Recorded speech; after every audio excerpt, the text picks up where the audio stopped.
Já estamos no ar.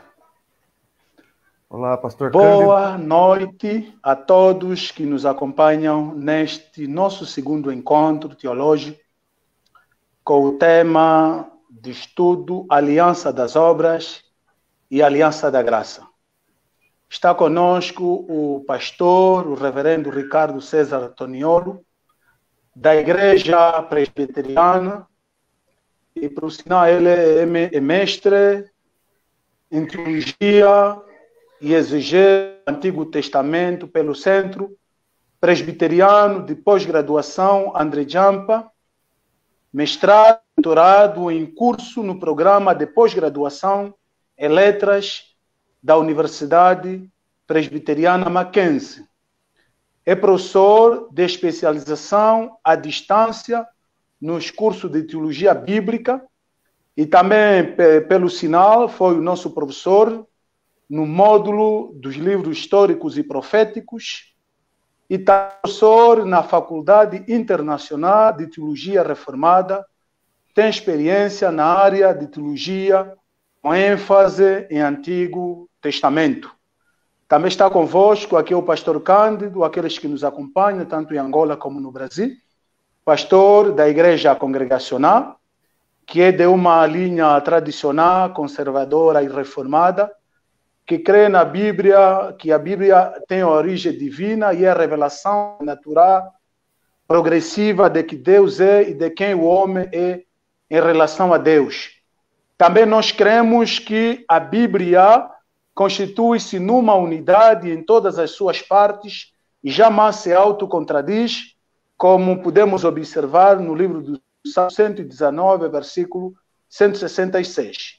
Também nós cremos que a Bíblia é inspirada, é inerrante, sem erro nos seus manuscritos original. Boa noite, professor. Está à vontade, pode saudar o santo povo de Deus aqui em Angola. Este é o momento, senhor professor. Obrigado, reverendo Cândido. Um prazer estar com o irmão e com todos aqui por este meio. Saúdo a todos na graça, no amor de Cristo Jesus. A gente espera poder ser instrumento nas mãos de Deus para contribuir na edificação dos irmãos e para a glória do Senhor. Muito obrigado, professor. E os irmãos que nos acompanham, nosso estudo sobre hoje é a Aliança das Obras e a Aliança da Graça. Professor, no século XVII, que é o período da Reforma, desenvolveu-se na teologia reformada uma visão de que as alianças entre Deus e a humanidade constituíam um elemento central no ensino das Escrituras, e onde nós encontramos a visão da teologia da aliança ou a teologia pactual. O que é de concreto a teologia da aliança ou a teologia pactual? Bom, quando nós falamos de pacto, nós estamos falando de um compromisso assumido sob juramento entre duas partes. No caso, quando nós falamos de uma teologia pactual, nós estamos falando do pacto de Deus com o homem, que é uma aliança de sangue. O que isso quer dizer? Que ela envolve a vida e a morte. E alianças sempre podem ser firmadas entre duas pessoas, né? Ou entre duas partes em igual condição. Mas, em alguns casos, e principalmente neste caso em que Deus é que faz aliança com o homem, essa aliança é uma aliança estabelecida de forma soberana, ou seja, o homem não pode recusar ou questionar as cláusulas de Deus, né?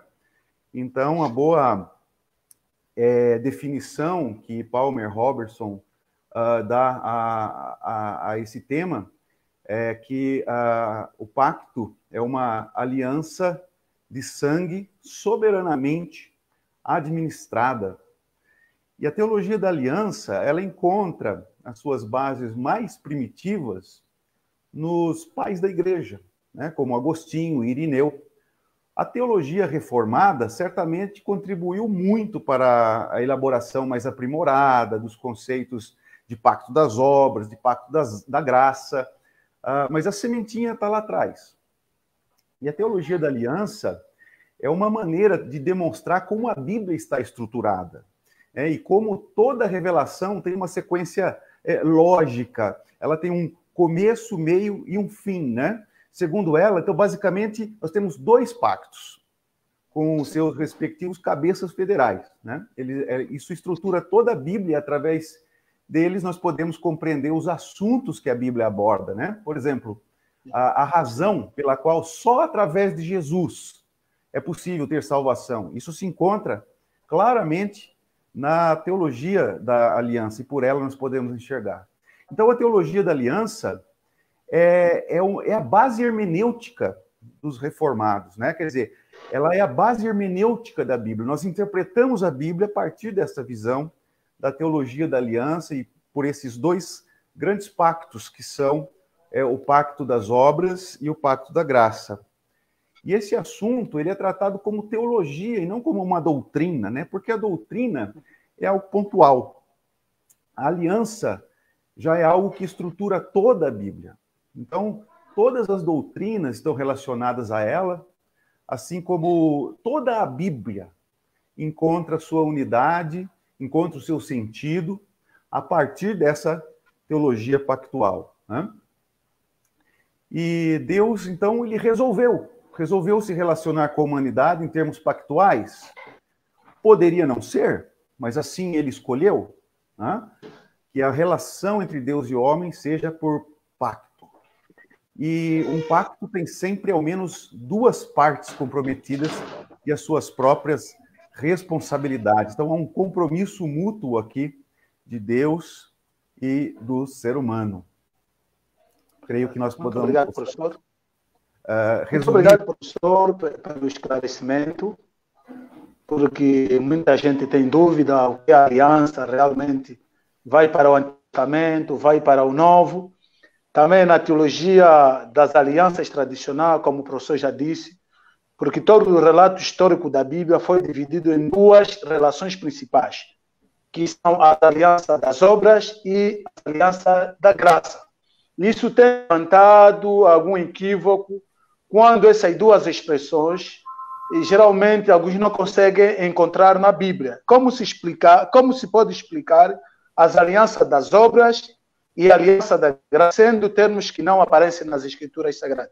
Mesmo que o professor falou do termo histórico, como os pais da igreja, e também os apologistas gregos que falaram sobre essa situação. Certo. Então, a aliança das obras e da graça, os termos não aparecem na Bíblia, né? Mas diversos outros termos também não aparecem na Bíblia. E, realmente. E recebem também um nome para nós definirmos o assunto que nós estamos tratando, né? Então, por exemplo, o exemplo clássico disso é a doutrina da Trindade. O termo não aparece na Escritura, mas o conceito, sim. Então, o que a teologia fez foi dar um nome para esse assunto, né? Assim é a teologia pactual. O pacto das obras e pacto da graça não são expressões encontradas na Bíblia, mas conceitos que estão ali. Então, por exemplo, quando nós falamos de um pacto das obras, alguns até se recusam, né, a aceitar que existe esse pacto das obras, pelo fato da palavra pacto não aparecer ali em Gênesis. A primeira vez que a palavra pacto vai aparecer na Bíblia é com Noé, né? Mas nós não podemos, por isso, dizer que não existe um pacto na criação, porque, assim, também temos salmos dizendo que determinadas palavras foi um pacto que Deus fez com Davi, mas no livro de Samuel, a palavra pacto também não aparece quando Deus está falando com Davi, fazendo aquele pacto com ele. No entanto, outras partes da Escritura dizem, né, que ali se trata de um pacto. Então, nós entendemos também que o conceito, né, do pacto está presente ali. E por quê? Porque na criação, né, nós temos as 2 partes, nós temos Deus e temos o homem, e nós temos uma promessa, a promessa de vida eterna, né? Nós temos uma condição, e essa condição é a obediência, né, com respeito à árvore do conhecimento do bem e do mal. Temos uma punição, né, o castigo, no caso da desobediência, que é a morte. Nós temos até um sinal, né, um selo desse pacto, que é a árvore da vida. Então, embora as expressões não ocorram na Bíblia, né, elas são criadas pelos teólogos para didaticamente se referir àquele assunto que está ali, né? O conceito pactual está ali presente. Muito obrigado, professor. Professor, visto que nós estamos a tratar as alianças das obras e a aliança da graça, quando é que começou a aliança das obras? Que essa tradição reformada que nós abraçamos, que nós falamos das alianças das obras e aliança da graça. Quando é que começou a aliança das obras? A aliança das obras começou quando Deus terminou a criação, fez o ser humano e já estabeleceu o seu relacionamento com o ser humano através desse pacto. Então, nesse pacto, chamado Pacto da Criação, às vezes chamado Pacto de Obras, pelo fato de a vida eterna vir através de obras, né, pela obediência. Também, às vezes, é chamado Pacto de Vida, né, pelo fato de a promessa ser vida, mas o Pacto da Criação, uma expressão mais geralmente aceita, porque envolveria tudo, né, tudo aquilo que Deus estabeleceu ali na criação em relação com o homem, seu relacionamento com o homem. Então, ele estabelece ali alguns mandatos, né, importantes, como o mandato espiritual, o relacionamento do ser humano com aquele que é seu superior, no caso, Deus, né, o único que é superior. O relacionamento do ser humano com o seu superior. Aí nós temos o mandato cultural. O mandato espiritual tem como palavra-chave o Shabá, né, o sábado. E o mandato cultural é o trabalho, porque Deus manda que o homem domine sobre toda a criação, domine sobre toda a terra, sobre todos os animais, toda parte. E assim, o mandato cultural, então, é o relacionamento do homem com o seu inferior. Por isso, nós costumamos dizer, né, na teologia bíblica, que o ser humano foi colocado ali como um vice-rei. Porque Deus é sempre o rei, acima de tudo. Mas quando Deus deu ao homem a tarefa de dominar, ele ali, então, domina como representante de Deus na criação. É o único com capacidade de governo. Mesmo depois do pecado, né? Nós vemos aí que um grande felino, por exemplo, tem as suas garras e nós não podemos enfrentá-lo com as nossas próprias mãos, com os nossos dentes, mas quem manda é o ser humano. E a existência desses felinos, inclusive, depende do ser humano se comportar em relação a eles, né? Então, o domínio depois do pecado passou a ser também um domínio que traz prejuízos, né? Mas o domínio que Deus mandou que o homem exercesse fosse um domínio benéfico, um domínio para o bem, né? O bem de toda a humanidade, de todos os animais, de toda a terra, cultivar a terra, guardar. E assim, então, ele estabelece a relação do ser humano com aquilo que é inferior ao ser humano. Então, o mandato espiritual, o ser humano com relação ao seu superior. O mandato cultural, o ser humano com relação ao seu inferior. Mas nós temos também o mandato social, cuja palavra-chave é família. Tá? E ali, quando Deus deu esse mandato ao ser humano, ele estabelece o relacionamento do ser humano com o seu igual. Com o seu igual. E por isso, o casamento, ele é a principal base da sociedade, né? Sociedade. Quando Deus estabelece, então, a primeira forma de relacionamento de um ser humano com o outro, um ser humano com o seu igual, né? Através do casamento. Então, nós temos esses 3 mandatos que fazem parte do mandato espiritual, aliás, o pacto da criação, né? E também existe aquele outro aspecto, né? Que Deus colocou aquela condição. Se comer da árvore do conhecimento do bem e do mal, morre. E essa condição, Deus não pode voltar atrás dela. Muito obrigado. Sim, professor, muito obrigado por esclarecer a aliança das obras, que começa com a criação. Podemos enquadrar o mandato espiritual, social e cultural dentro da aliança das obras?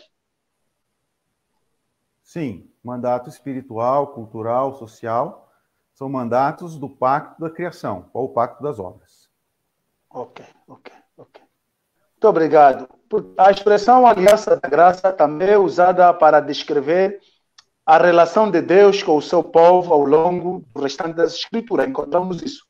Estritamente falando, essa aliança foi firmada definitivamente com Cristo, que nós chamamos o último Adão, que é o representante da humanidade que ele mesmo redimiu. E quando começou a aliança da graça? Porque muitas vezes alguns dizem que não, a aliança da graça começou só com Cristo. E a nossa preocupação aqui, então, o que foram salvos? É pelas obras ou pela graça? Pois é, quando a gente fala de graça, a gente fala de salvação. No pacto das obras, nós não podemos falar de salvação. Não existe qualquer compromisso de Deus com salvação segundo o pacto das obras. Então, no pacto das obras só existe aquela expressão mesmo de que pecou, morreu, né? E ali, então, quando o homem peca,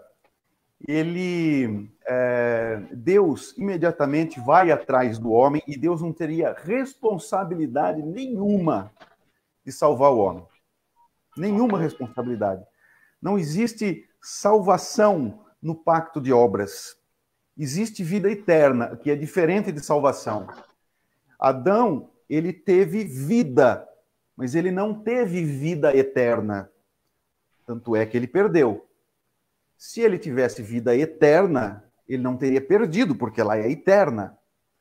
Mas, como ele tinha vida, mas essa vida não chegou a ser eterna, porque ele desobedeceu, então Deus estabelece um meio de adquirir a vida eterna pela salvação. E isso ele anuncia ali mesmo no Jardim do Éden, quando o ser humano pecou, o homem e a mulher pecou, ele vai atrás do homem, ele vai em busca do homem, enquanto o homem foge de Deus, e ali começa, então, o pacto da graça.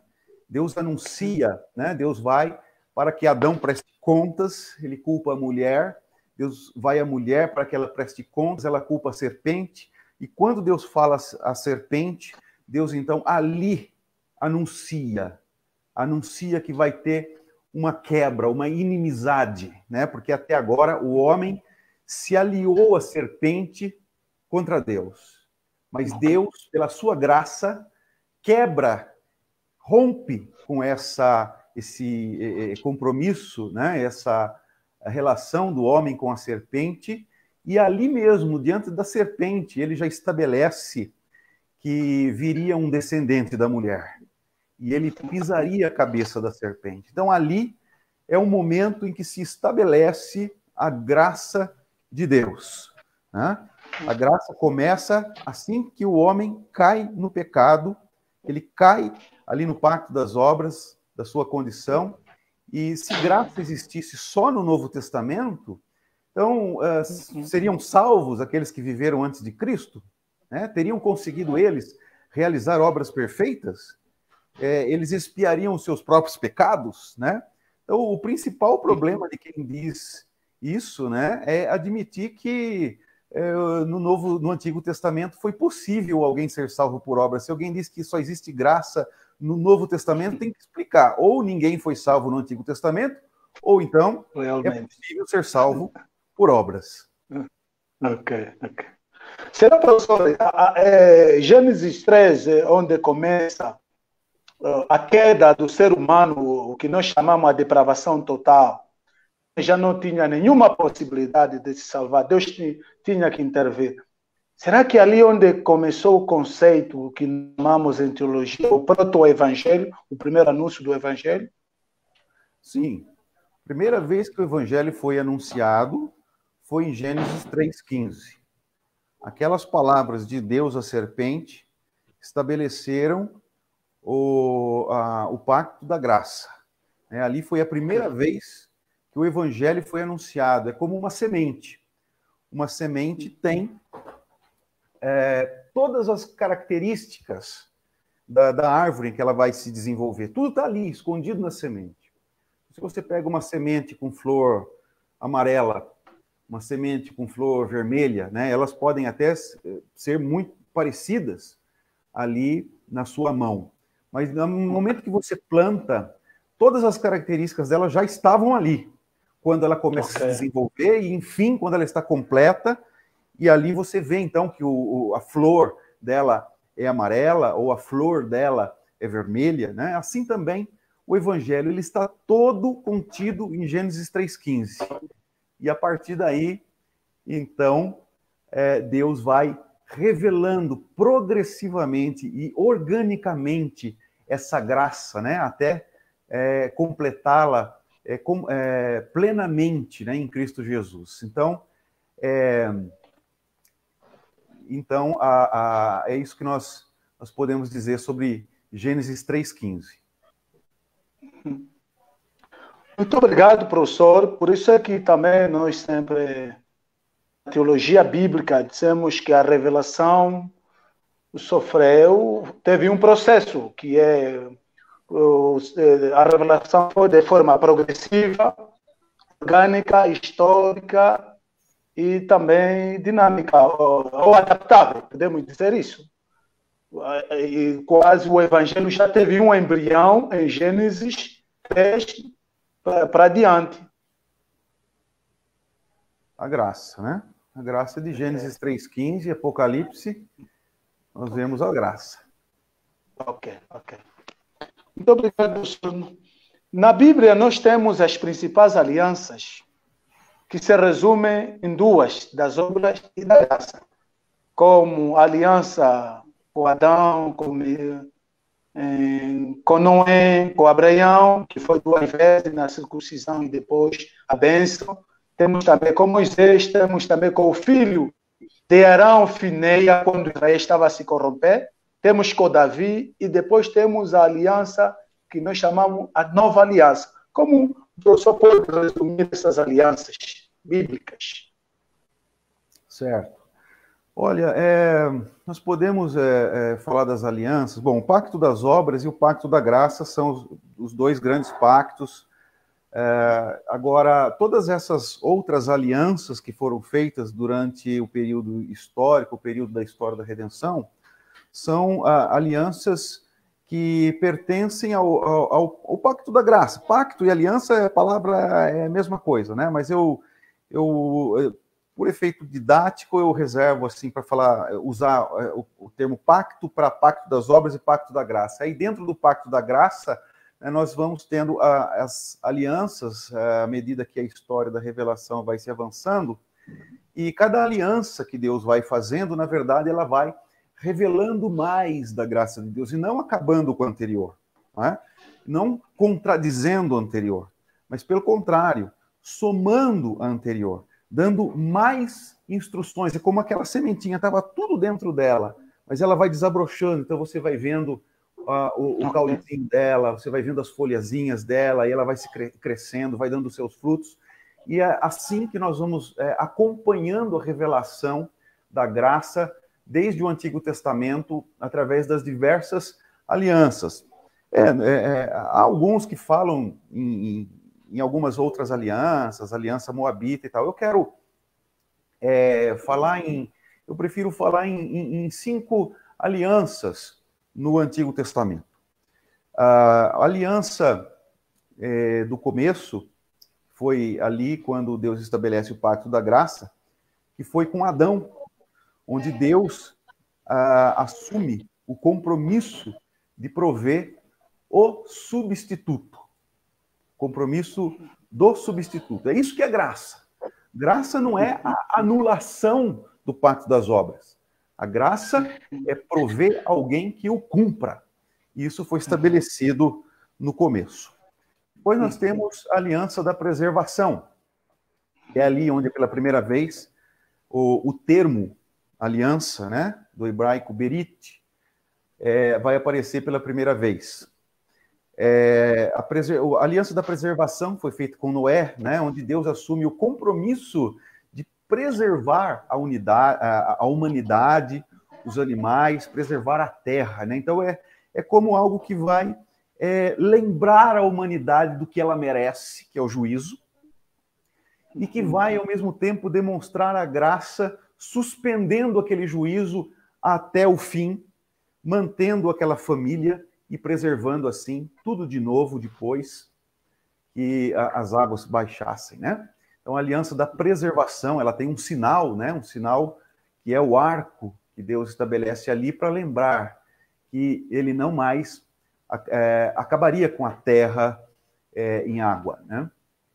Depois disso, nós temos a promessa, a aliança da promessa, que é uma revelação da graça, continuação da revelação da graça, que Deus faz essa aliança com Abraão, né? E com Abraão, ele assume o compromisso de dar a Abraão uma grande descendência, a terra, né, que ele prometeu. E ele disse também que isso é muito importante e a gente tem é uma coisa belíssima estudar como a aliança da promessa é trabalhada no livro de Mateus, do Novo Testamento, para se cumprir em Jesus, né? Como que aquela bênção, todas as famílias da terra receberiam em Abraão, atinge essas famílias através de Jesus. O livro de Mateus é fantástico para falar dessa aliança de promessa, desde a genealogia, né? Genealogia profundamente teológica.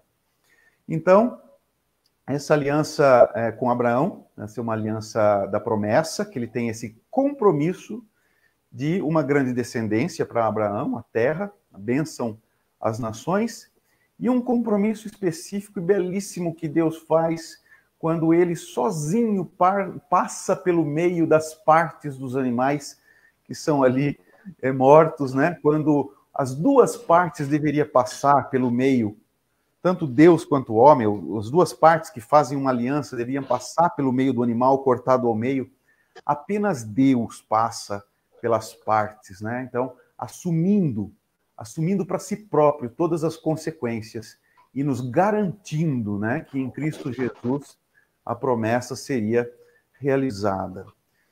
Mas tanto a aliança com Noé, como essa aliança com Abraão, nós já vemos ali pontualmente algumas características da lei. Até lá no começo nós já vemos alguma característica da lei. Porque quando o homem faz uma roupa para se cobrir, porque ele percebeu que estava nu por causa do pecado, Deus, depois de falar do evangelho, que a gente chama de proto-evangelho, né, em 3,15, ele faz roupa de pele para o ser humano. E o fato de Deus fazer roupa de pele implica em quê? Que houve a morte de animais.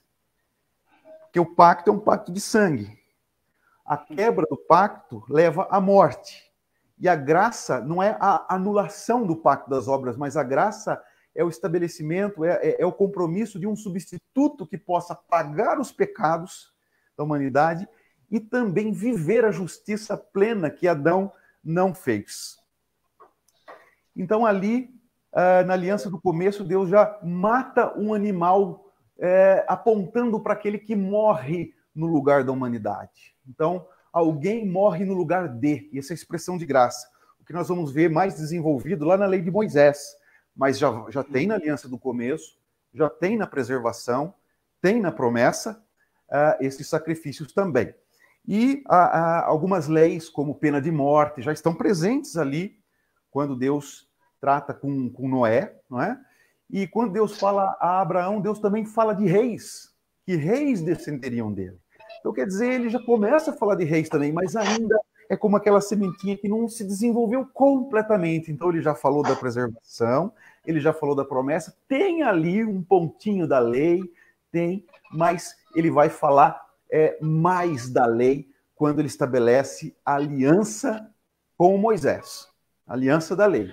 Então, aqui sim, Deus dá a lei para Moisés, né? E embora essa lei não esteja ali subdividida, aliás, na Bíblia nada está subdividido. Tá? Porque tem gente que não concorda com a divisão da lei em moral, cerimonial e civil. Ok, sim. E por que não concorda com ela? Porque na Bíblia está tudo junto, mas se você for estudar a doutrina da Trindade, na Bíblia está tudo junto.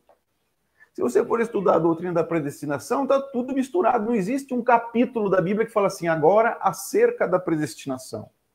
Agora nós vamos falar da doutrina das últimas coisas. A Bíblia não é teologia sistemática. Não é? A teologia sistemática é um trabalho feito em cima da Bíblia, a partir da Bíblia, sistematizando os temas. Da mesma forma que não existe temas sistematizados na Bíblia, não existe também essa sistematização da lei. Mas se nós prestarmos atenção, elas estão ali. Uma lei moral, que é a vontade de Deus sempre, antes de o homem pecar, depois de o homem pecar e eternamente. Nós temos a lei cerimonial, que fala a respeito do culto a Deus. Sim. Todas aquelas coisas que eram feitas no tabernáculo, ou então no templo, né? Que apontavam para a pessoa e para a obra de Jesus Cristo. Então, essa lei cerimonial, que nós não somos obrigados a cumprir, porque elas eram sombras e Cristo já é a realidade, né? Então, quando Cristo fala àquela mulher samaritana, que ela pergunta, né, em qual monte, né? Porque tinha aquela intriga entre os judeus, os samaritanos, em qual monte, né, deveria adorar. Já surge lá da divisão do reino esses problemas. E Jesus fala para ela, vem a hora em que os verdadeiros adoradores adorarão o Pai em espírito e em verdade. O que ele quer dizer com verdade? Quer dizer que antes a adoração era em mentira? Não, não é verdade em oposição à mentira. É verdade em oposição àquilo que era símbolo. Agora nós temos a realidade. Então não precisa mais ser nesse monte, naquele monte, como não precisamos mais oferecer sacrifício, guardar os dias e festas, porque isso era cerimonial, apontava para Cristo, aquilo era sombra, hoje nós temos a realidade. Quando você está com saudade de uma pessoa, você pega a fotografia dela. Se essa pessoa chega na sua casa, você não vai ficar mais com a fotografia, você vai ficar com a pessoa real. E assim também, a lei cerimonial teve esse papel didático de apontar para Cristo, mas depois que Cristo veio e cumpriu toda essa lei, nós não ficamos obrigados a ela. Mas a lei moral, sim. É importante fazer essa distinção para sabermos que, sim, continua existindo uma lei e que nós precisamos guardar. Existia uma lei civil, né? Essa lei civil era uma lei que procurava promover a equidade a partir da lei moral de acordo com as circunstâncias, né? Então, por exemplo, Israel era uma teocracia e tinha uma constituição. Um povo livre tem a sua própria constituição, não é? Israel estava no Egito, vivia sob as leis de Faraó, mas à medida que Israel é libertado, uma das expressões da sua liberdade é que agora ele tem a sua própria lei. E quem é o rei? O rei é Deus. Então, Israel vive uma teocracia e o próprio Deus dá a lei e aplica a lei moral às suas circunstâncias sociais, econômicas, de modo a promover equidade. Então, a Constituição de Israel não é para nós a mesma Constituição, ou seja, nós não cumprimos a lei civil literalmente como está lá, mas ela serve para nós como um exemplo de aplicação da lei moral às circunstâncias que nós vivemos para a promoção da equidade. Então, a graça, ela se revela na lei civil. Ela se revela na lei civil, pelo menos a graça, no seu sentido mais assim comum, né? No sentido de aquela pessoa que não teme a Deus. Mas existe uma lei civil que ela então tema a cadeia ou a pena de morte, o que tiver de punição, né? E a lei cerimonial também expressa a graça de Deus. Como? Por causa da morte substitutiva. O que acontece no templo? O que é a lei cerimonial? Né? Então ela aponta para aquilo que é feito, na verdade, por Jesus Cristo através do seu sangue derramado na cruz. Então, pelo fato dela apontar, mostrar que os animais terem que ser sacrificados ali, isso já aponta para Cristo e para a graça, porque, olha, era para você morrer, mas lembre-se de que alguém morre no teu lugar, isso é graça. né? Então a graça se revela na lei cerimonial também. E a graça se revela na lei moral. Por quê? Nós não somos salvos por obediência à lei moral. Mas a graça se revela na lei moral porque ela traz à humanidade a necessidade, a consciência da necessidade, a possibilidade de refletir sobre a sua incapacidade de cumprir a lei e a sua necessidade, portanto, de um Salvador, que você não pode salvar a si próprio, né? E depois que eu vou a Cristo, eu tenho meu Salvador, eu ainda preciso da lei moral? Sim, porque agora eu amo a Cristo, meu coração está transformado, e Jesus falou, quem me ama, guarda os meus mandamentos, né? Então, o que a gente vai falar para Jesus? Senhor, eu sei que eu não posso ser perfeito e nem merecer a vida eterna. Agora eu tenho a vida eterna em ti, mas o que eu faço agora para te agradar, para te honrar?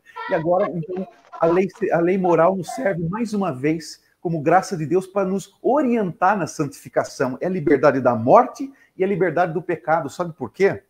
Porque a graça de Deus não nos livra apenas do inferno. A graça de Deus nos livra também do pecado, porque o pecado em si é mal.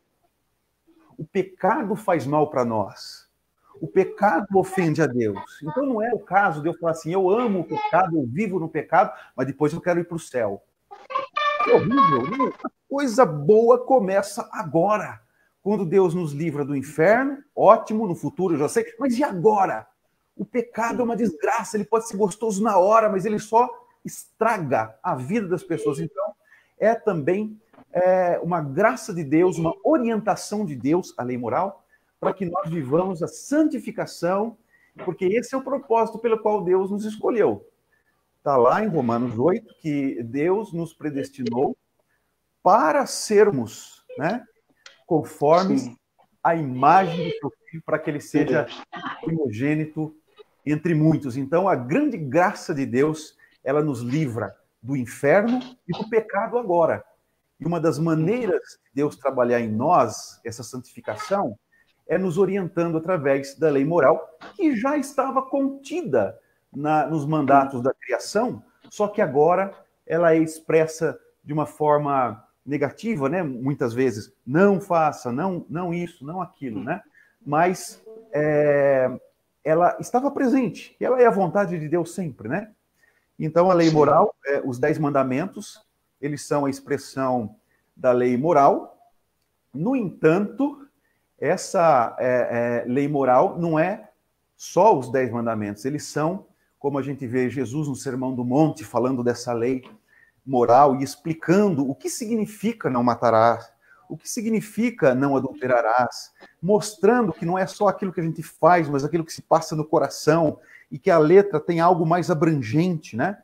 Então, existem outros mandamentos contra a zoofilia, contra a homossexualidade, e que também são morais, mas estão resumidas no não adulterarás, né? Existe em Levítico uma palavra que diz assim, diante das cãs te levantarás, ou seja, dos cabelos brancos, né? Da pessoa idosa. Então, a honra aos idosos, quer dizer, resumida na honra aos pais, mas não é porque honrar os pais, então é só os pais. Mas aquilo é um resumo, né? Um resumo, um tópico da lei moral. Então, aqui nós temos a lei, aí depois nós temos aquela aliança do reino, né? Que Deus assume o compromisso de não faltar um descendente de Davi no trono de Israel. Então já falou de lei desde o começo da preservação na promessa, já falou de rei na promessa, falou de rei na lei também, e agora, enfim, desabrocha dessa plantinha aquela parte do reino, falando da aliança do reino. Então, Deus se compromete a não faltar um descendente de Davi no trono de Israel, né?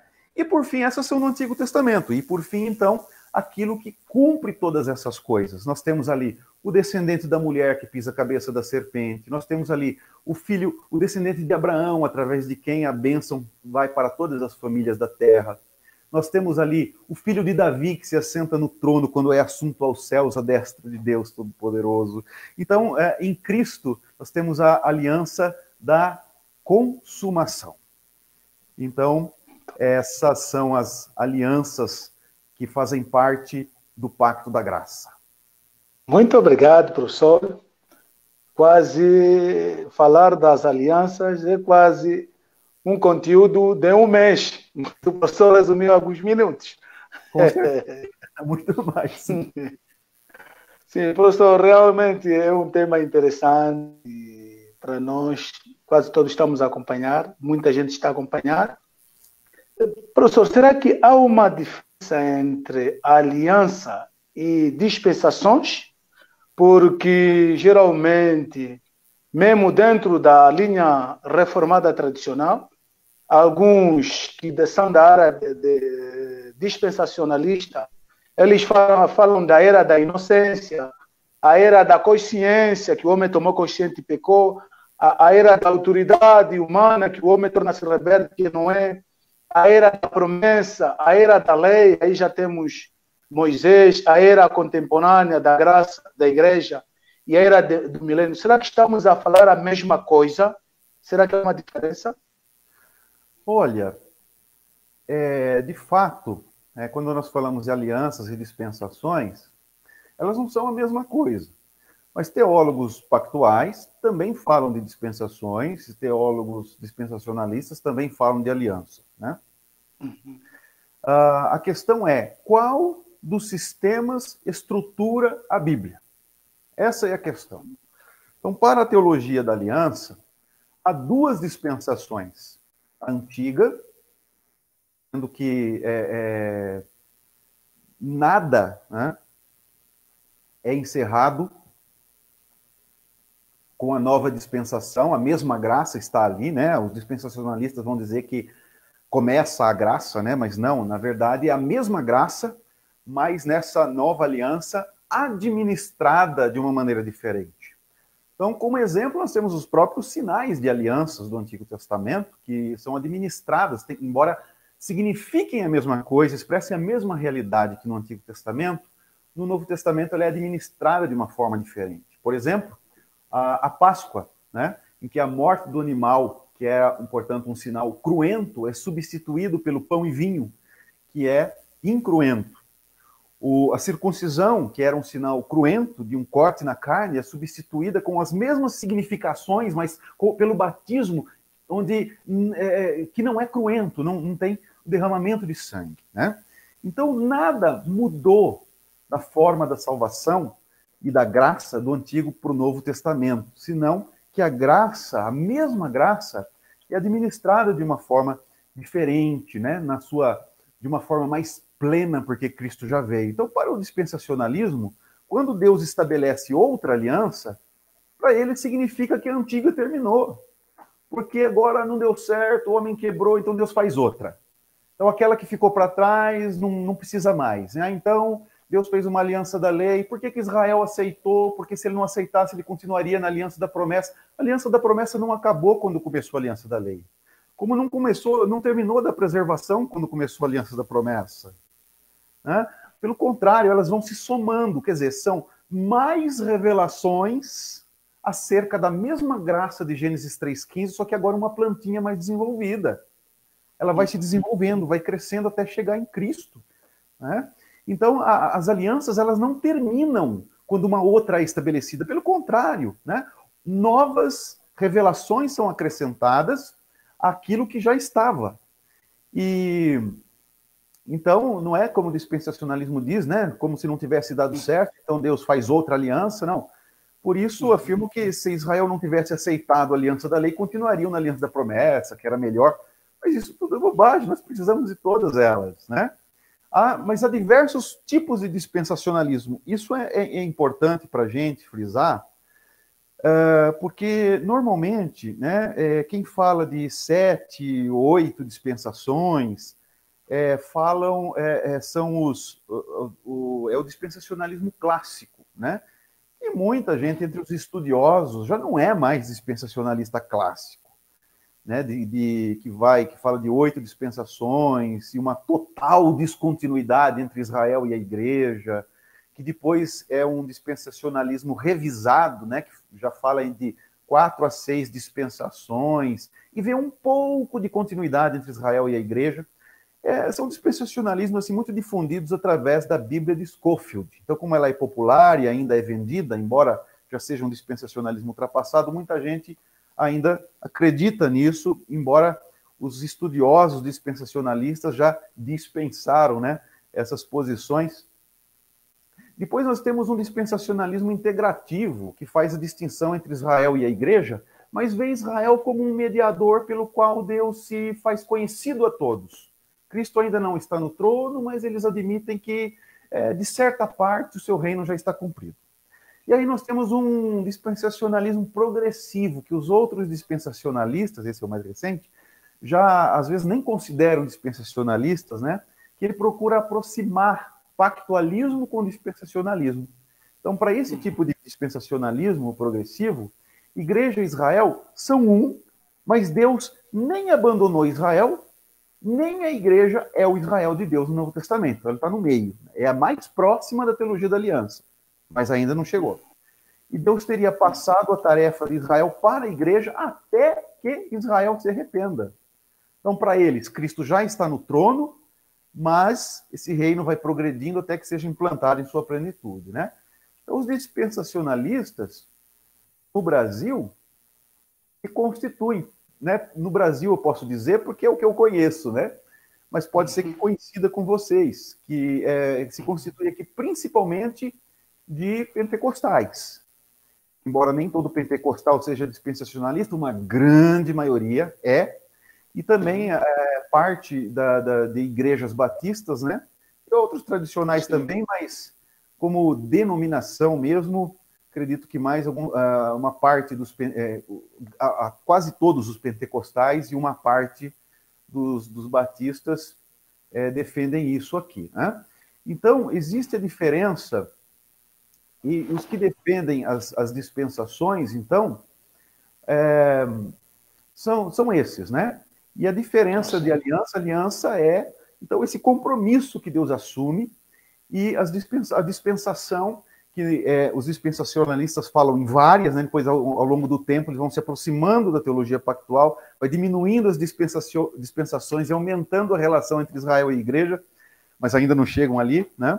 Mas eles falam, então, de dispensações, assim, no sentido de que essas administrações são muitas, e nós falamos de que existem duas administrações e que a graça é a mesma. Então, essa dispensação não é uma mudança no conceito, até porque Deus não muda. Então, é imutável. Muda e a sua aliança expressa o seu caráter, ela permanece. Apenas a administração é diferente. Ok. Muito obrigado. Falando da Aliança da Graça, há um desdobramento dos 5 estágios principais ao longo do relato bíblico, mas o professor já explicou quando falou da aliança de Adão, com Noé, Abraão, Moisés, Finéia, filho de Arão, Davi e a nova aliança, que é a aliança da construção. Quais são os quatro dinâmicas fundamentais que se pode observar em cada um dos estágios da nova aliança, da aliança bíblica? Então, em cada aliança, nós vemos que existem as duas partes, né? Existem as duas partes, Deus e o homem. Existem as promessas que Deus faz, a condição. Nós temos um castigo, né? No caso que se opõe à promessa, dependendo de como o ser humano se depara com a condição, né? Ele pode, então, receber a promessa ou o castigo. Nós temos sinais, né? Nós temos sinais, como no Pacto das Obras, a árvore da vida, né? Era esse sinal pactual, esse sacramento. No Pacto das Obras nós temos vários, né? Na primeira dispensação nós temos o arco-íris, né? Nós temos a circuncisão, nós temos o sábado, né? Aí na nova dispensação estes sinais então se resumem em a ceia do Senhor e o batismo. Então, essas são as coisas que, né, fazem parte das alianças aí.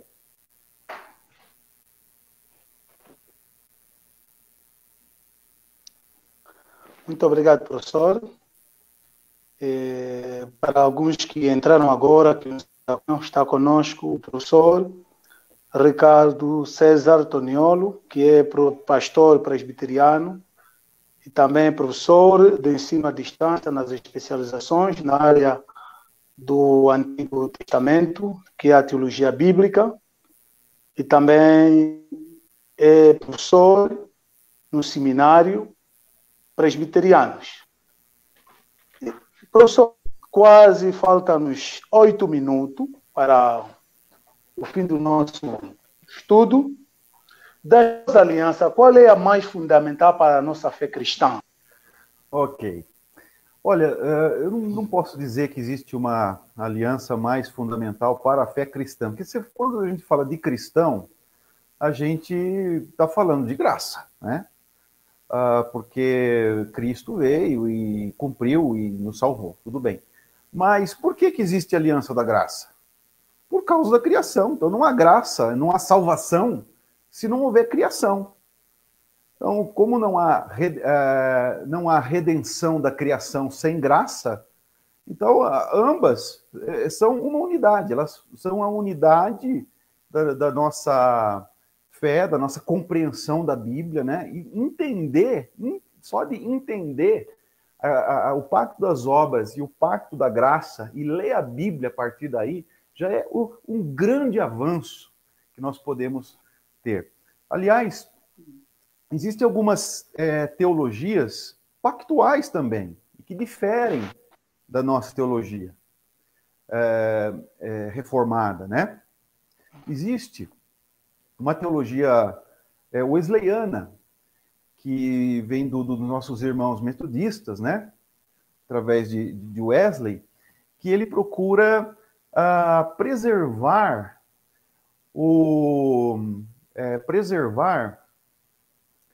a questão lá da aliança condicional, né? Aliança não, da eleição condicional. Então, o que ele faz, né? É também uma estrutura pactual, é também uma teologia pactual. Existe uma teologia pactual batista que tem também as suas diferenças, né? Até porque, senão, algumas doutrinas nem poderiam se sustentar, né? Porque, como eu falei, teologia pactual é uma teologia que estrutura tudo, inclusive todas as doutrinas. E como, né? Como defender uma eleição condicional, né? Porque, na verdade, veja bem, irmãos, nós estamos, todos os seres humanos estão ligados com Deus em aliança. E esse é o problema da humanidade. Esse é o problema dos perdidos. Porque às vezes nós falamos de aliança, parece que a aliança traz apenas as coisas agradáveis a nós, né? Não, mas quando nós estamos em aliança e nós não cumprimos os termos da aliança, nós somos castigados. E esse é o problema da humanidade que não crê em Cristo. Ela está em aliança com Deus. Então quem vai para o inferno, vai para o inferno porque está em Adão, porque tem a natureza pecaminosa dele, porque está tentando com as suas próprias mãos se salvar e não consegue. Então, o pacto da graça, o pacto das obras está em pé, está ali. Por isso que Cristo veio, para cumprir o pacto das obras. Ele tanto o nosso pecado foi imputado a ele, e ele morreu por nós, a nossa morte. Inclusive ali, quando ele diz, Deus meu, por que me desamparaste, né? Que Deus está presente no inferno, mas não com o seu amor, e sim com a sua ira. Sim. Então ele sofreu a nossa morte, ele foi abandonado do amor de Deus por nós, no nosso lugar.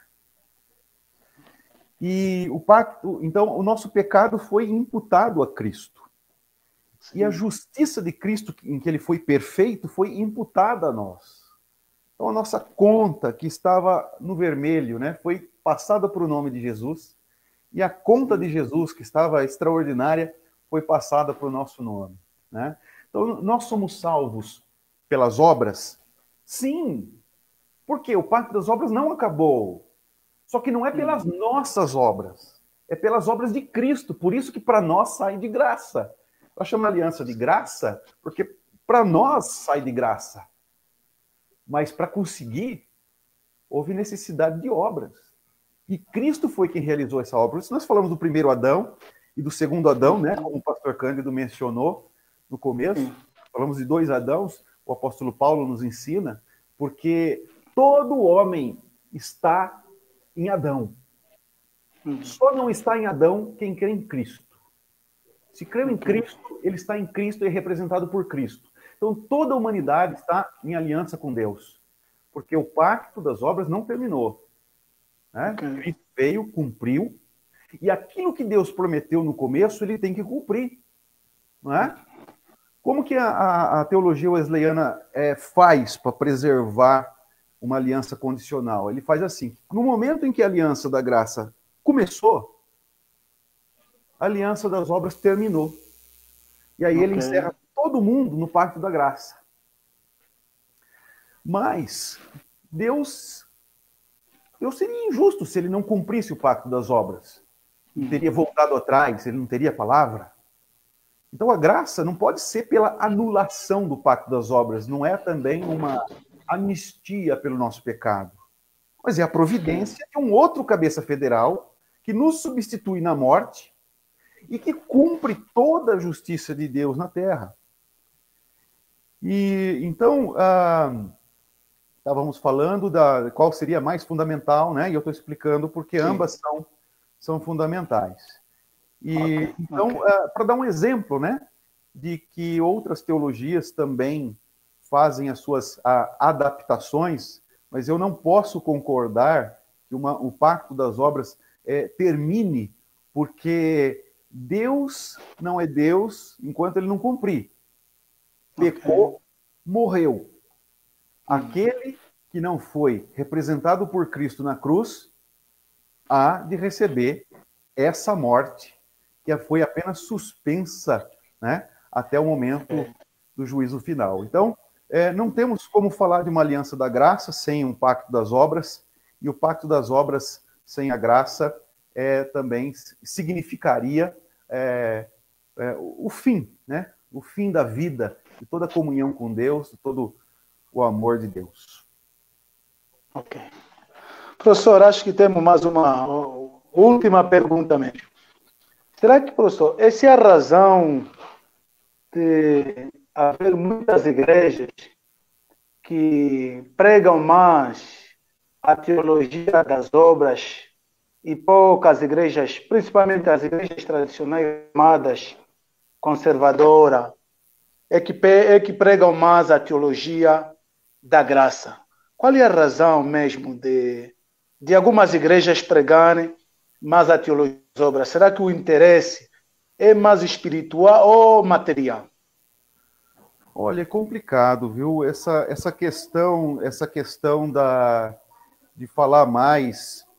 Deixa eu ver se eu entendi a pergunta. Falar mais das obras e outra falar mais da graça. Essa é a sua questão?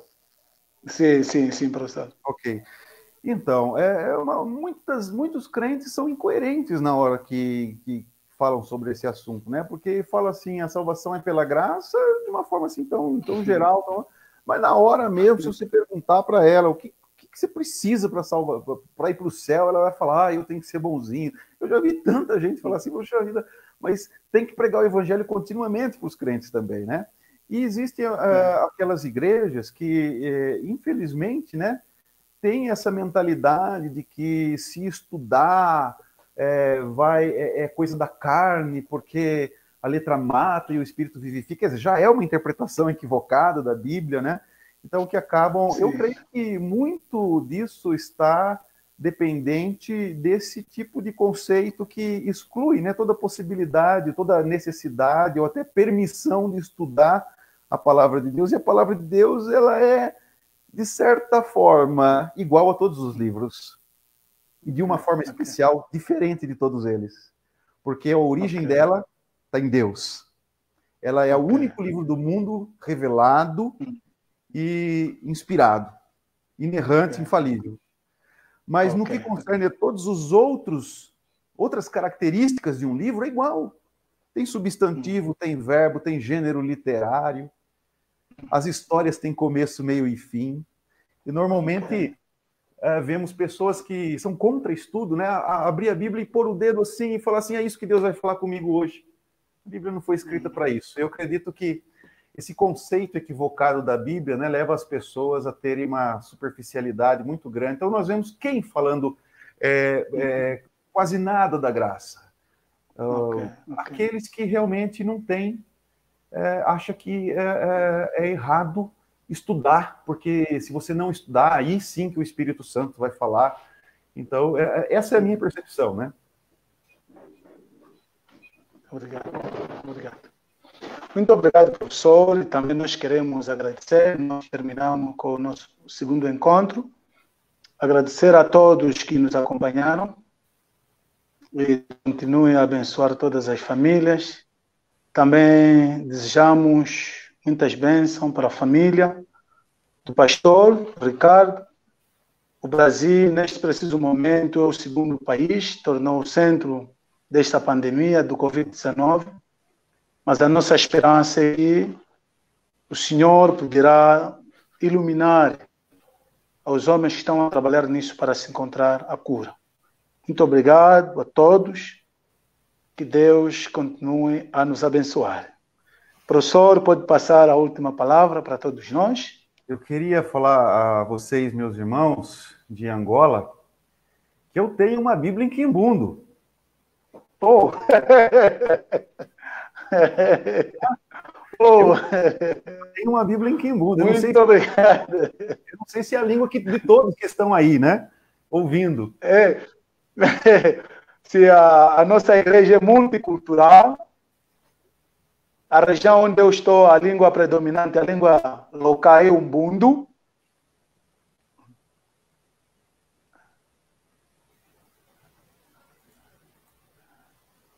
Sim, professor? Desculpa, eu tive a impressão de estar paralisado o vídeo, né? Sim.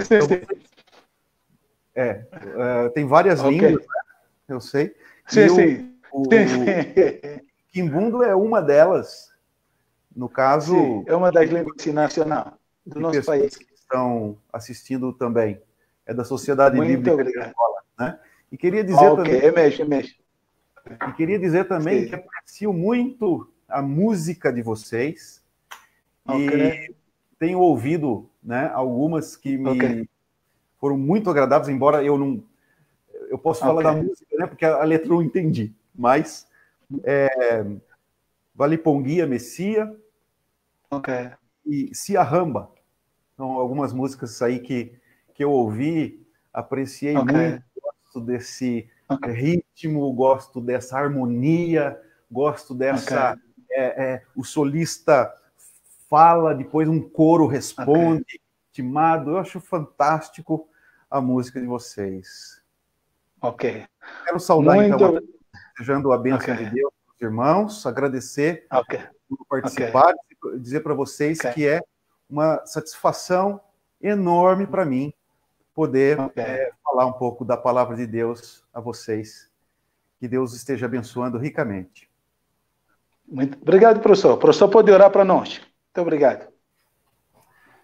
Grande Deus e eterno Pai, eu peço por cada um dos meus irmãos e irmãs que estão conosco, Pai, para que sejam firmados completamente na graça de Cristo e compreendam sempre, ó Deus, a tua atuação em nossas vidas, em nosso mundo. Abençoa suas vidas, seu casamento, seus filhos, suas igrejas. Abençoa, Pai, a igreja congregacional de Angola, as demais igrejas que são fiéis ao Senhor Jesus Cristo em Angola. Abençoa, Deus, o reverendo Cândido, seu ministério. Nós suplicamos, ó Pai, que o corpo de Cristo em todo o mundo, dos crentes verdadeiros que creem no Senhor Jesus, no coração creem que Ele ressuscitou dentre os mortos, sejam sempre firmados na verdade. Guarda-nos, ó Deus, no Teu amor, nós te pedimos, por Cristo Jesus. Amém. Muito obrigado. Professor, já